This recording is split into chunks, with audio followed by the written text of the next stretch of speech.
இன்றே டவுன்லோட் செய்து உங்கள் ஃபேவரட் ஷோக்களை என்ஜாய் பண்ணுங்க. சாதாரணமா முடிய வேண்டிய கேஸ கூட இந்த ஆள் உள்ள போனா பெரிய பிரச்சனையா மாறி இருக்கிறது தான் ரெக்கார்டு. நம்ம பிரச்சனையில லட்சுமி அம்மாவை டார்ச்சர் பண்றதுக்கு யாரோ ஒரு லேடி போலீஸா வர வச்சிருக்கானா? டார்கெட் நம்ம குடும்பமா தான் இருக்கு. எப்படியாவது பெரியப்பாவை தூக்கி உள்ள வச்சா நம்ம எல்லாரையும் கோர்ட்டு கேஸ்னு அலைய வைக்கிறது தான் அவனோட மோட்டோவே. கோர்ட்டு கேஸ்னு போய் அண்ணாமலாத்த அசிங்கப்படுவாங்கன்னு பார்த்தா இப்ப நல்ல சைக்கோ கிட்ட தான் மாட்டிருக்காங்க போல இருக்கு. அவன் பண்ற டார்ச்சர்ல இந்த குடும்பம் படாத பாடுபட போகுது. அதை பார்த்து நான் ரசிக்க போறேன். இதெல்லாம் உங்களுக்கு வேணும். இத்தனை வருஷமா எனக்கு எப்படி எல்லாம் டார்ச்சர் பண்ணிருக்கீங்க. உங்களை வச்சு செய்ய கரெக்டான ஆள வந்திருக்கான். அனுபவி. அவங்கிட்ட நம்ம நார்மலா பேசியோ இல்ல உயர் அதிகாரிகளை பேச வச்செல்லாம் லட்சுமி அம்மாவை நம்ம வெளியே கொண்டு வரலாம் முடியாது. ஆமாமா, அவன் யார் பேச்சையும் கேட்க மாட்டான்னு தான் எல்லாரும் சொல்றாங்க. இதுக்கு வேற ஏதாவது வழிதான் நாம யோசிக்கணும். இங்க பாருமா, டிஎஸ்பி பத்தி உனக்கு தெரியாது. அவருக்கு ஓ மேலாம் கோவம் இல்ல, அந்த அண்ணாமலை மேடத்து மேலதான் கோவம். அவர் என்ன எதிர்பார்க்கிறாரோ அந்த பதில சொல்லிட்டு இங்க இருந்து வெளியே போறதுக்கு வழிய பாருமா. இல்லைன்னா உன் நிலைமை ரொம்ப மோசமாயிடும். டிஎஸ்பி சொல்ற குரோம்பேட்டை சாரதா பொம்பளையே கிடையாது, கொலைகாரி. உன்னை சும்மா விட மாட்டா. உன்னை பார்த்தாலே தெரியுது ரொம்ப கஷ்டப்படுற குடும்பத்தை சேர்ந்தவங்க மாதிரின்னு.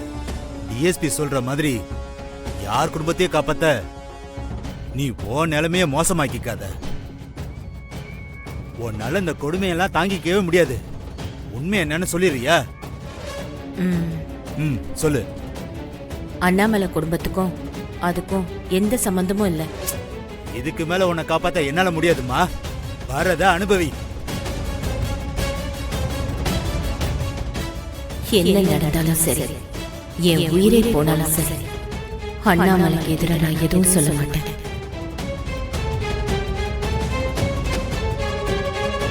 என்ன நம்மள ஏதோ சொல்றாங்க.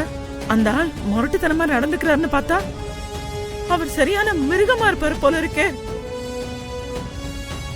அவர் லக்ஷ்மி ஏதாவது பண்றதுக்குள்ள எப்படியாவது தடுத்து நிறுத்தணும். நம்மள டென்ஷன் ஆகாதீங்கக்கா, என்ன கொஞ்சம் யோசிக்க விடுங்க.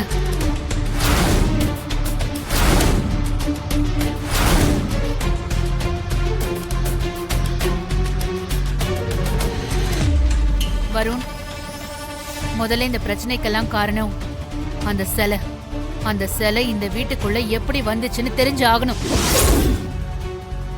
யாரோ வந்து நம்ம வீட்டுக்குள்ள வச்சிருக்காங்க. அது யாருன்னு நாம கண்டுபிடிக்கணும். முதல்ல வீட்டோட சிசிடிவி ஃபுட்டேஜ் எல்லாம் எடுங்க.